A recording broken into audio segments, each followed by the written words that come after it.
नमस्कार सभी को। स्वागत है एक बार फिर से अपने यूट्यूब प्लेटफॉर्म नेक्स्ट जीके के। आज का हमारा टॉपिक रहेगा पशु रोग के बारे में और ये क्लास है अपनी छठी क्लास है। इससे पहले 5 क्लासें इस चैनल पे अपलोड हो चुकी है जिनकी प्लेलिस्ट बनी हुई है, आप जाकर उन्हें देख लेना। चलते हैं हमारे पहले प्रश्न की ओर। इससे पहले वीडियो को लाइक शेयर ज़रूर कर देना और चैनल को सब्सक्राइब ज़रूर कर लेना जिन्होंने नहीं किया है। पहला प्रश्न है, जीवाणु जनित रोग निम्न में से कौन सा है? कौन सा जीवाणु जनित रोग है? ऑप्शन है किटोसिस, एंथ्रेक्स, एफएमडी और रानीखेत। तो इसमें से राइट आंसर हो जाएगा ऑप्शन बी यानी कि एंथ्रेक्स है, जो कि एक जीवाणु जनित रोग है। अब एंथ्रेक्स होता किससे है? एंथ्रेक्स होता है बेसिलस, किससे? Bacillus anthracis. बेसिलस एंथ्रेसिस से ये रोग उत्पन्न होता है, जो कि एक जीवाणु जनित रोग है और यह गाय, भेड़, भैंस और बकरी का मुख्य रोग है। अगला प्रश्न देखते हैं। अगला प्रश्न है, पशुओं में किस रोग में कंधे यानी ये कंधा है यहाँ पे, कंधे की मांसपेशियों व पुट्ठे की मांसपेशियों में सूजन आ जाती है? ऑप्शन है ब्लैक क्वार्टर, रिंडरपेस्ट, एफएमडी और रानीखेत। तो इसका राइट आंसर हो जाएगा ऑप्शन ए यानी कि ब्लैक क्वार्टर, जिसके कारण कंधे और पुट्ठे की मांसपेशियों में सूजन आ जाती है। और यह किससे होता है? तो यह भी जीवाणु द्वारा उत्पन्न होता है। जीवाणु जनित रोग है ब्लैक क्वार्टर, जिसको शॉर्ट फॉर्म में BQ भी बोलते हैं, BQ बोलते हैं। और इसके जीवाणु का नाम है क्लोस्ट्रीडियम। कौन सा है? क्लोस्ट्रीडियम चौबियई। कौन सा?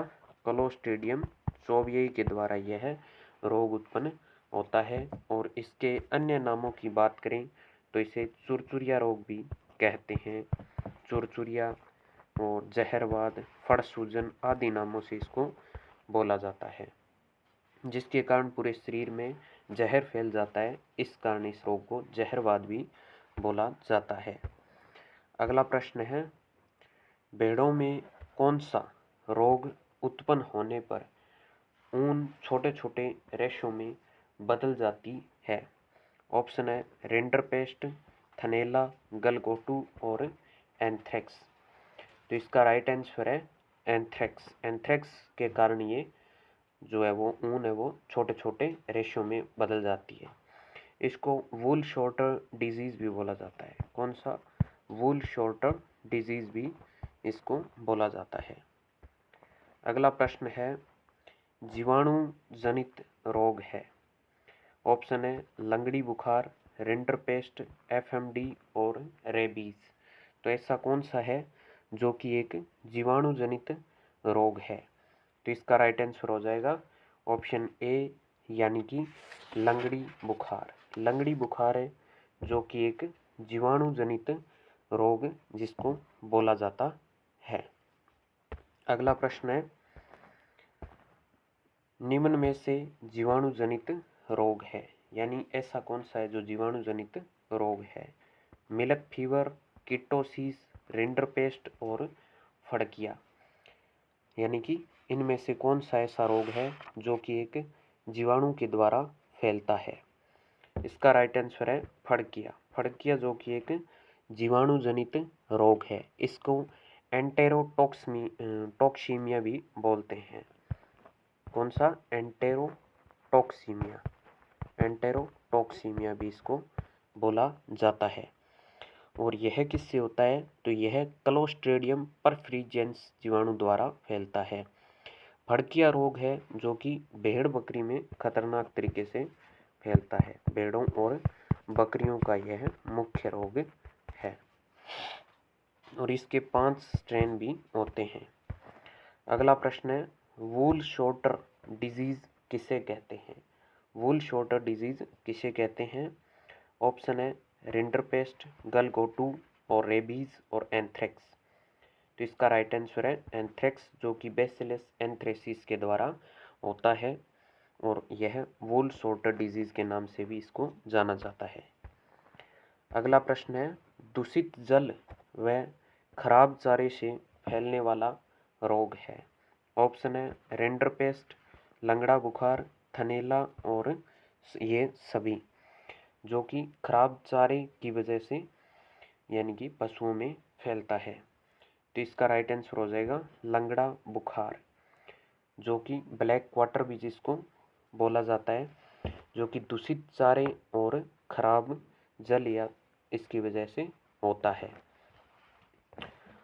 और इसमें जो गर्दन व पुट्ठे पर कट लगाकर इसका काला बदबूदार जो रक्त है वो बाहर निकाला जाता है। तो ये इसकी एक पहचान है, यानी बदबूदार जो रक्त है वो इससे निकलता है। अगला प्रश्न है, जहरबाद या चुरचुरिया रोग किसका नाम है? ऑप्शन है HS, ET, BQ और TB, यानी किसका शॉर्ट नाम है जो BQ, इसका एक शॉर्ट नाम है। यानी जहरबाद या चुरचुरिया है वो BQ का है, यानी कि ब्लैक क्वार्टर। कौन सा? ब्लैक क्वार्टर इसको बोला जाता है, ब्लैक क्वार्टर या लंगड़ा बुखार बोलते हैं। अगला प्रश्न है, भेड़ में HS रोग का रोग कारक है। भेड़ में HS रोग का रोग कारक है पास्चुरेला बोविस सेप्टिका, पास्चुरेला ओविस और पास्चुरेला बुबेलस सेप्टिका और पास्चुरेला हिरकस। तो इसका राइट आंसर हो जाएगा पास्चुरेला ओविस। कौन सा हो जाएगा? पास्चुरेला ओविस इसको बोला जाता है, जो कि भेड़ में मतलब रोग फैलाता है। और ये भी एक जीवाणु जनित रोग है। कौन सा है? जीवाणु जनित रोग है। इसकी अलग अलग स्पीसीज है जो कि अलग अलग में ये रोग फैलाती है। जैसे गाय में बात करें तो पास्चुरेला बोविस सेप्टिका के कारण होता है, और भैंस में बात करें तो पास्चुरेला बुबेलस सेप्टिका के कारण ये रोग भैंस में उत्पन्न होता है। और भेड़ में पास्चुरेला ओविस के कारण यह रोग है जो उत्पन्न होता है। और इसकी बात करें तो ये इसको गलघोटू बोला जाता है। कौन सा रोग बोला जाता है? गलघोटू रोग इसको बोला जाता है। अगला प्रश्न है, शूटिंग डायरिया रोग का मुख्य लक्षण है। यानी शूटिंग जो डायरिया है वो किस रोग का मुख्य लक्षण है? ऑप्शन है रेबीज, पशु प्लेग, FMD और एंथ्रेक्स। यानी जो शूटिंग डायरिया है वो किसका मुख्य लक्षण है? तो वह है पशु प्लेग, या जिसको रिंडरपेस्ट भी अपन बोलते हैं। कौन सा बोलते हैं? रिंडरपेस्ट या पशु प्लेग बोला जाता है। और यह एक वायरस के कारण उत्पन्न होता है, वायरस के कारण उत्पन्न होने वाला रोग है। किसका? वायरस। और इसको स्थानीय भाषा में पोकनी भी बोला जाता है, पोकनी बोला जाता है। और यह पैरामिक्सो वायरस के द्वारा उत्पन्न होता है, पैरामिक्सो वायरस द्वारा उत्पन्न होता है। और इस रोग की पहचान है कि यह तेज बुखार आता है और बदबूदार दस्त हो जाते हैं, यानी कि जिसको शूटिंग डायरिया बोला जाता है। अगला प्रश्न है, मेस्टाइटिस रोग। मेस्टाइटिस रोग है एक, जो कि किससे होता है? प्रोटोजोआ जनित, विषाणु जनित, जीवाणु जनित और उपापचय जनित है। तो जो मेस्टाइटिस रोग है वो एक जीवाणु जनित रोग है। कौन सा है? जीवाणु जनित रोग है एक मेस्टाइटिस रोग। अगला प्रश्न है, मुर्गियों में कौन सा रोग मल के माध्यम से फैलता है? मुर्गियों में ऐसा कौन सा रोग है जो कि मल के माध्यम से फैलता है? ऑप्शन है ब्रुसेलोसिस, ट्यूबरकुलोसिस, एंथ्रेक्स और गलघोटू। तो इसका राइट आंसर है ट्यूबरकुलोसिस। ट्यूबरकुलोसिस जो कि मुर्गियों में मल के माध्यम से फैलता है। किसके माध्यम से फैलता है? मल के माध्यम से यह रोग मुर्गियों में फैलता है। अगला प्रश्न है,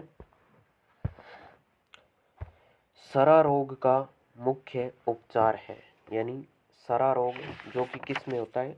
सरा रोग है जो ऊंट में पाया जाता है। ऊंट का मुख्य रोग सरा रोग ही होता है। और इसका जो उपचार है वो किससे होता है? ट्राइक्विनोन, प्रेडनिसोलोन, मेलोनेक्स और ऑक्सीटेट्रासाइक्लोन।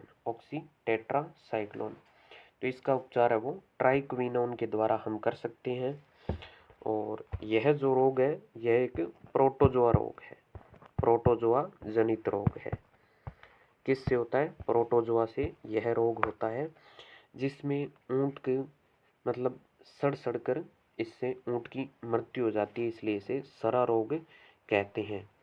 और यह जो है इसका असर 2-3 साल तक इसका असर चलता रहता है। और इस जो रोग है ये प्रोटोजोआ से, इस प्रोटोजोआ का नाम है ट्रिपेनोसोमा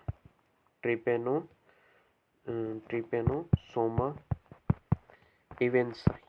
ट्रिपेनोसोमा इवेंसाई से यह रोग है जो ऊंट में फैलता है, जो कि एक प्रोटोजोआ जनित रोग है। इसलिए इसे ट्रिपेनोसोमियासिस भी बोला जाता है। इसका अन्य नाम की बात करें तो ये ट्रिपेनोसोमियासिस भी इसको बोला जाता है।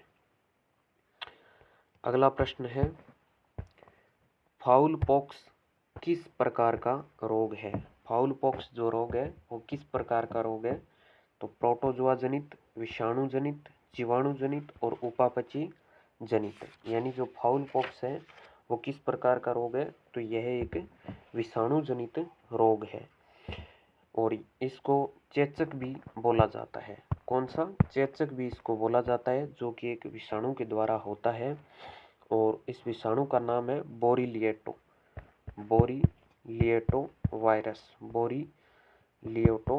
वायरस। कौन सा? बोरीलियोटा वायरस के द्वारा यह उत्पन्न होता है और मुर्गियों में से चेचक के नाम से बोला जाता है। और यह कबूतर, टर्की और सभी में लगभग जो मुर्गी वर्ग है यानी उनमें फैलता है। अगला प्रश्न है, रानीखेत रोग का रोग कारक है?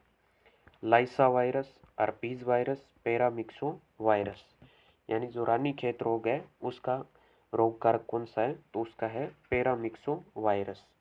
पैरामिक्सो वायरस, जिसको शॉर्ट फॉर्म में आरपी भी बोला जाता है, जिसके कारण यह रोग होता है। और इसे एक अन्य नाम यानी कि न्यूकैस्टल रोग भी बोला जाता है। कौन सा? न्यूकैस्टल रोग भी इसको बोला जाता है, जो कि श्वसन तंत्र को प्रभावित करता है। किसको? श्वसन तंत्र को प्रभावित करता है। और यह लगभग सभी आयु की जो मुर्गियां हैं उनमें फैलता है। तो ये थे आज के हमारे महत्वपूर्ण टॉप 15 क्वेश्चन। अगर अच्छा लगे हो तो वीडियो को लाइक करना और जितना ज़्यादा उसके उतना शेयर करना और चैनल को सब्सक्राइब जरूर करना। और ये 1500 प्रश्नों की जो सीरीज़ है वो लगातार इस चैनल पर चल रही है, तो आप ज़रूर देखना।